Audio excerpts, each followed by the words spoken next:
Hello folks, it's David here from Heart and Hand with my thoughts after Rangers' 3-2 defeat at Parkhead today. And headline news, Kevin Clancy's a cheating bastard and we make stupid defensive errors that cost us in big matches. So nothing really new to report in that regard. But very disappointing. The truth is, there's not a lot between these two teams, but there's enough. And it's particularly the case in the final third. Celtic are deadly when opportunities come their way. We're dull when opportunities come ours.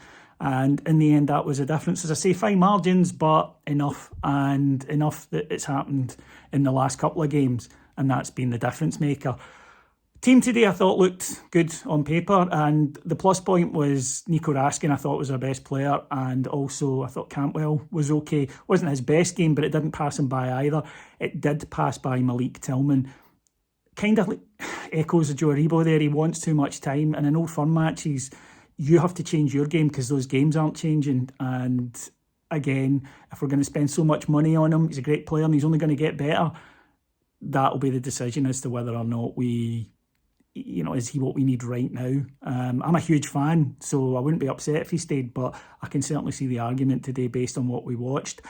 As for the rest of the side, Ryan Kent was awful. And look, I've said in the past I would keep him, but I wouldn't now. I think it's time for him to go. And I really like Ryan Kent, as you regular video watchers will know, but it's not happening anymore. And again, the game just passed him by. I thought Alfie was all right, but again, that's kind of how he plays now. I don't think he has a much higher level than that, unfortunately, these days.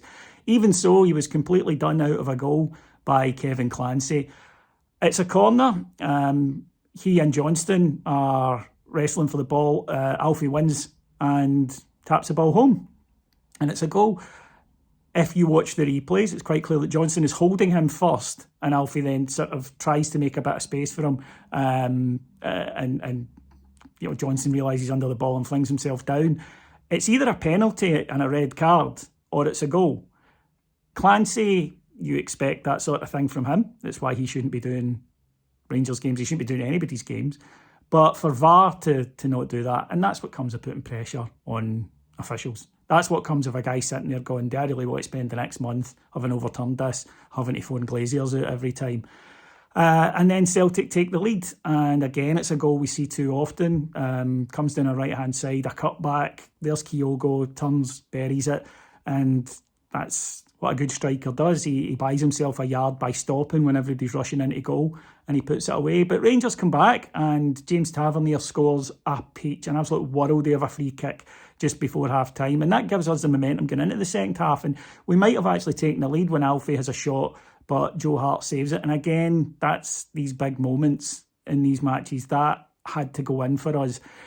And then we just combust. Ben Davis makes a howling arse of a situation. He clears the ball. It's not going out for a corner. He'll need to go and nod at it. But for some reason, he decides to nod it back in. It hits off Jota, rebounds to Kyogo, who finishes it. Control the controllables. Head the ball out. I get that, we're a football team. We try to play football. But in that game, in that venue, in those circumstances, you head it out and you worry about it later.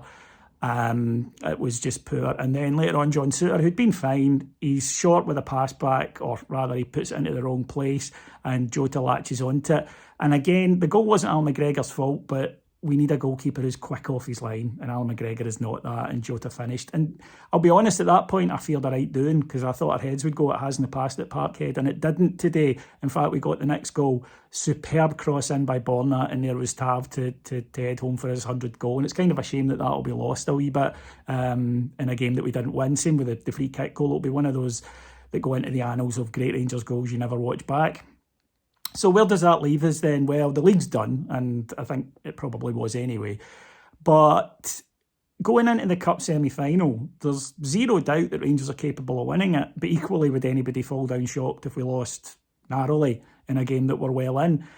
I don't think that this Rangers team can be turned around by any manager. I think Beale's getting as much out of this team as he can. That is their level. Unfortunately, they don't have that killer instinct, because I don't think we've got the attacking players at the moment who are capable of doing that. How often do we sit here and go, oh, we should have scored more goals today? Because our decision making in that last third is chronic.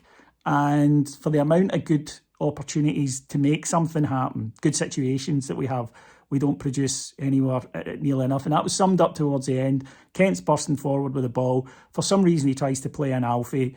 Alfie can't really get the shot away. I'm not blaming Alfie. I know some people are saying, oh, he absolutely has to shoot, but the defender has him in a decent position. But again, last week we were talking about this. We broke 4 times against Dundee United, 4-on-3 or 3-on-2, and didn't get one shot away after it. So I don't think we've learned anything new today. It's very disappointing.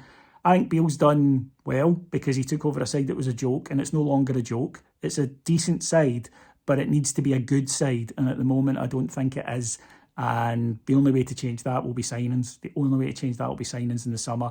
I think the debate is over on certain players. This squad has needed refreshed for a while. There is no excuse now. Plus points, as I say, we've made 2 signings and they look as though they're going to do us a right good turn in the next few years. But even so, it's a bitter pill to swallow today. Thanks for listening. Bye-bye, everyone.